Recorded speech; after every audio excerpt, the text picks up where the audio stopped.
special guests and visitors with us today. We got some of our interns from the state attorney's office with us, and we've got two mayors for the day that will take your questions. Conrad and Yash.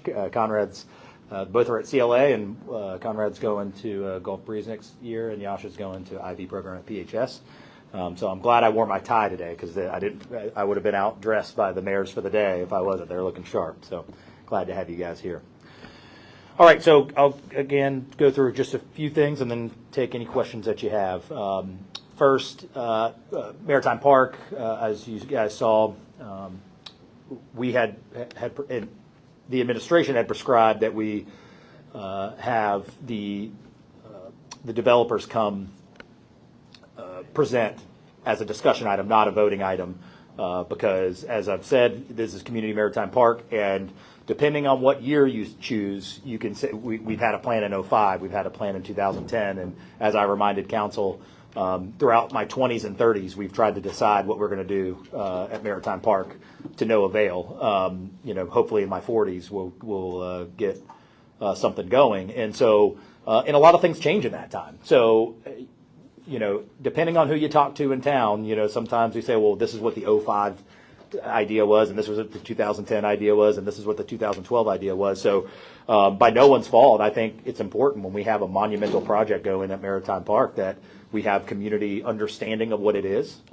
Certainly it's within the administration's purview and reasonable. We could have just brought the lease forward for a voting item, a voting action, and said, hey, guys, read up and then bring your questions. We didn't want to do it that way. We wanted to say, hey, let's come have a discussion as a community. Let's hear from the community about what they see here, because the information has changed so much and evolved so much from before. So I appreciate the Dawson team for coming in and doing that, and appreciate the council's feedback. Certainly we're going to get a copy of lease to them as soon as reasonable. Let them take a look at that. But I do feel, number one, that we're in a very good place lease-wise compared to where we were when I've started these negotiations in terms of tax abatements and some other things. And we've worked really, really hard at it. So we'll see what happens. What's next is my expectations will bring the lease forward for approval on August 8th, at the August 8th council meeting. There will have to be an extension approved. That's what's going to be voted on Thursday. And that extension is merely, we had said, hey, we're not going to give any more extensions. Some of the delay has been on our end in terms of turning the lease back and forth. So the extension that you'll see in the council agenda on Thursday is merely, I believe it's 32 days. It's just enough for us to be able to get the lease to council. So when you see that, that's really ultimately a logistical extension to make sure that this process plays out. Council will be back in council chambers. If you haven't peeked your head in there, I appreciate our team, Public Works team, heading that up. That's been about a 8-month project, I think, all told. First, we started with Hagler Mason, so that would be available for council meetings. And so now we should be back in chambers this Thursday. We're still testing some of the tech, so we might be going old school with hand signals or something like that in the first July meeting. We'll see how the test run goes this week, but I know the council members are going to be glad to be back in there, and we've really been focused on what the customer sees, and that's something that we talk about in this administration since I've started. And that's why our emphasis has been on trying to rehab the first and second floors. This is where our citizens volunteer for boards. This is where they interact with us. And, most of the things in these rooms, and whether it's the furniture or the paint or the lighting, is older than me. And I think it was, a good investment by the council with those ARPA funds to come in and try to rehab all of that. So glad to see the last final big piece of that get done. We are still working on the lobby and some other stuff that will happen in the future. Recycling. So we had a great productive internal meeting yesterday, and we were meeting with Adam Sanitation, who had won the opt-in recycling bid, the RFQ, and so I have that meeting with them tomorrow. So the conversations that we're having now, obviously we've got to hear from Adams and see what our options are. They put some pricing in there about weekly. I wouldn't assume that it's definitely going to be weekly coming back. It could be every other week, as an example. Those are the conversations we're going to have with Adams. And then what we have to look at internally, and you can expect to see some kind of survey from our office, is we did twice a week garbage for a year. Do we see any value in that? Maybe a family of 5 or 6 sees a lot of value in it, and maybe a college kid or a senior citizen that lives by themselves doesn't see a lot of value in that.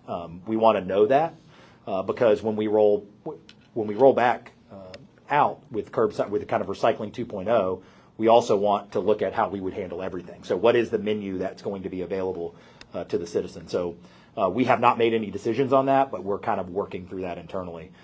In a perfect world, I think it would be great if we could offer once a week in recycling, once a week without, and twice a week with recycling, twice a week without. To have those 4 options, I think, would be ideal. But logistically, operationally, we got to make sure that works. So, and we want to make sure the citizens care enough about it. If we get feedback that twice a week wasn't valuable generally to our citizens, then we can go a different direction. So we're really, I joked with our staff, we're at 2 forks in the road. We have the recycling fork in the road that we're working through that converges with a once a week versus twice a week garbage service fork in the road that we want to work through as well. So more to come on that, but that is where we stand right now. No set deadline, timeline, but we'll learn a lot with our meeting with Adams tomorrow, and we'll get you an update as soon as we have one. We've added some workshops for CRA. Again, we've been very, very active with lots of workshops for lots of things, but we have July 23rd at the DeVillers office building from 5:30 to 7. August 7th at the Spring Street Library from 9 a.m. to 10:30 a.m. And then August 12th at Lost Pizza at 1200 Barrancas Avenue, 6 to 7:30. Details on the city's website. So those are those CRA update plans. What do you want those CRA dollars invested in those neighborhoods? And we want to make sure that we get robust feedback from everybody there. We have a fire training at the airport next Monday through Wednesday. We always like to warn you before someone flies in and sees something on fire. Next Monday through Wednesday, aircraft rescue and firefighting training will occur at the airport. So you will see fire and smoke. The training will be conducted from 8 a.m. to 1 p.m. each day. So obviously very vital hands-on training, live, hot training. So if you do see that, citizens out there, media certainly can help us. When you get a phone call sometime next week that something's on fire at the airport, you make sure you let our citizens know that is a routine training. Party in the Park, we have a 2-day event, Friday, July 26th from 5 to 9, and Saturday, July 27th at Cecil Hunter Pool from 12 to 5. Let me go back and say Friday the 26th is at the Blake Duell Skate Park from 5 to 9, and Saturday the 27th is at Hunter Pool from 12 to 5. That is our Hollis T. Williams framework plan where we're wanting to get feedback as well. We're opening the pool, and we're trying to get as much outreach in the surrounding neighborhood for Hollis T. Williams as possible. So we'd certainly appreciate you guys sharing those dates out as well. And it reminded me, because you guys may have seen or reported on the incident in Santa Rosa with the Bearcat on Saturday, that it had taken some fire and helped protect some of those to the Santa Rosa Sheriff's Office. And we actually had just gotten an update from our PPD within the last few days that the Bearcat 4 PPD, its first, will be looking like September. It's in production now, so we were hoping for the summer. I know it's a couple more months late, but that should be somewhere in the fall timeframe. But we do know production had gotten delayed because of government needs, government priorities, but it is in production now. I think that is everything I've got, and I'm happy to take your questions. Mayor, we ran a brief story last night on this construction plans down here at Maritime Park. We got some feedback. One of the concerns was that the price for these apartments exceeds the median income for Escambia County citizens. Another was that it kind of obscures the view down there at Maritime Park. I'm curious if you've heard those same concerns and how you came to this decision, or the council to move forward, and what you like about it. Yeah, look, I think proposing any type of housing is always brings some complexity and difficulty to explain to the citizen, because if it were it doesn't matter what level of affordability it is, there's going to be concern. I think you can use the Malcolm Young project as a perfect example. For every comment or phone call we get about it not being affordable enough, we get another comment about it being too affordable because for our neighbor in the neighborhood. So, I think anytime something new happens, everyone goes to the worst case scenario. From a height restriction standpoint, that we have not granted this developer any promises of being able to exceed the height as it pertains to the city. What's been proposed is Senate Bill 102, which we're preempted by. We have no decision in that at all. And that is to create workforce housing, ultimately, from 80 to 120. My belief is this. We need housing of every kind. Every kind. We'll take market rate, we'll take 120, we'll take 100, we'll take 80. Do I expect that every kind will please every person? No, it won't. But we are in a housing crisis at every turn, and it's not within one set of AMI. So we'll take any kind of housing that we can get, and that's why Senate Bill 102 exists. It's a tax abatement that is we're preempted on by the state, and it's based on the number of units. You have to put 40% of your units between 80 and 120. The AMI, that's what they're proposing to do, and we'll see what happens from there. But the height allowance is not coming from the city. So if there's a question about height, they'd have to take that up with the state senate. But do I believe in the project? Sure. I believe that we're all kind of tired of inaction, and the investment of this park was to have a great baseball park, of which we have, and we've now spent the last decade plus in action. And you ask yourself, if we had, what would the cost of construction have been 10 years ago? What would the cost of a parking garage have been 10 years ago? So we can keep having inaction if we want, or we can try to do something that I think is good for the city, good to solve a housing issue, and the return on investment that we've all been waiting for. I mean, the whole idea of Maritime Park was to get these things paying taxes so we can see that return on investment. So, I'm excited to see it move forward. And I've never come across a housing development proposal that hasn't had some feedback from someone. Maybe it doesn't, that it won't fit them. And so I understand that, and I think that's part of the whole situation when it comes to development. Mayor, what's the status of the us when will you be letting that? I actually thought it was this week. I think we're next week. Yeah. So we were buttoning a few things up to get you a balanced budget. So we're looking in the next 7 days, I believe. We were hoping this week, but it's looking like next week. So what's the rollout? We'll go on the website first, or what? Yeah. I'll have to check exactly with Amy Lavoie, but typically, yeah. I mean, when it's out, it will be public at that time. Okay. Yeah, and then of course the normal scenario where we're going to go, workshop those things and answer questions from the council and all that. So, obviously, we talked a lot about the salary reform from last year. That continues. So, $2 million lift last year remains, and an additional lift happens in year 2. So, that's obviously something. So those employees would see that raise to get them closer to what the market has dictated, and so that's a significant expense, obviously. But no, I mean, I think we're in good shape with all of our conversations with Amy, and I think you'll have it in front of you next week. Any tax increases? No, I think the only thing that's been proposed, which is not a tax increase, is which we've talked about publicly, is the stormwater assessment that I'm aware of, and of course that's not tax based, that's square footage based on property that is in desperate need of being updated to what it needs to be now. But no. I think we're talking about the millage, keeping the millage the same this week. I have one question. Back to the property, I think there's a parking lot. Part of the parking lot is part of that parcel. Is that part of the free parking that it is going into effect August 1st? So will that go away? No. Okay. No. So the proposal of Lot 5 is that it's self-parked. So, and how we got creative around getting to where we are today is, remember, a couple of years ago, it was discussion about lots 4 and 5. And the problem was, which the big speed bump was, we would have to create some of our own parking on Lot 4, because once Lot 4 goes away, we have obligations to the Maritime office building, we have obligations to the Wahoos, for those spaces.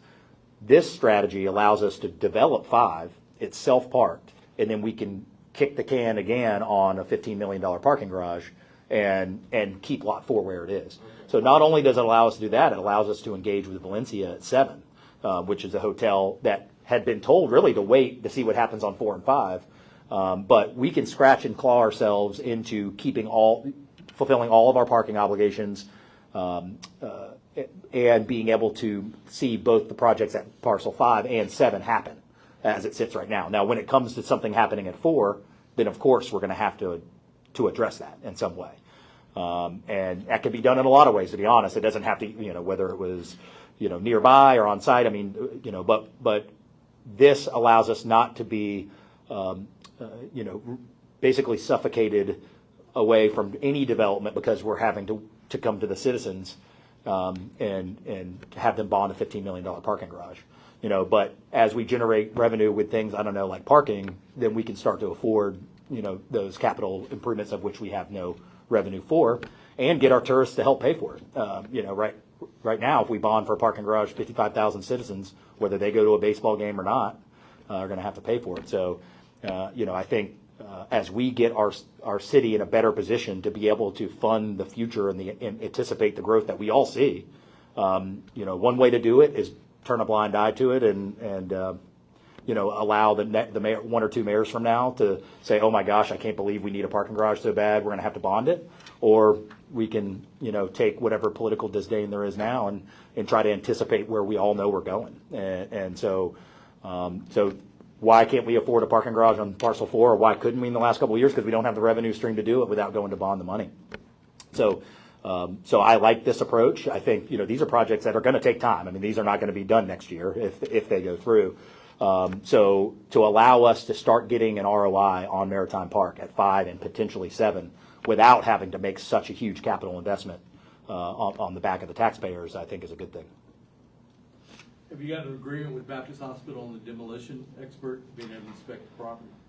Yes, we had gotten that last week, so I don't know where the status is, but we are.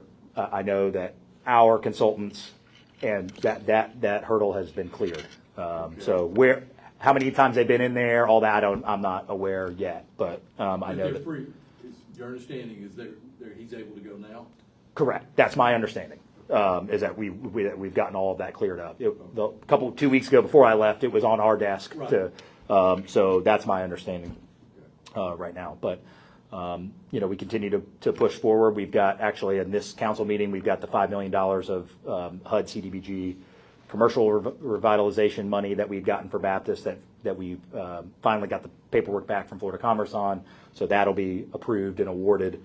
So we're looking at that for the southern end, where the behavioral health building is, all that, where we could isolate some of those commercial dollars that won't be necessarily invested into where a lot of residential may go, which is where the existing hospital is. And the PACE projects don't require any demolition, is that? That's correct. Okay. That's correct. And part of the PACES project continuing to, as they've gone up for the applications for tax credits,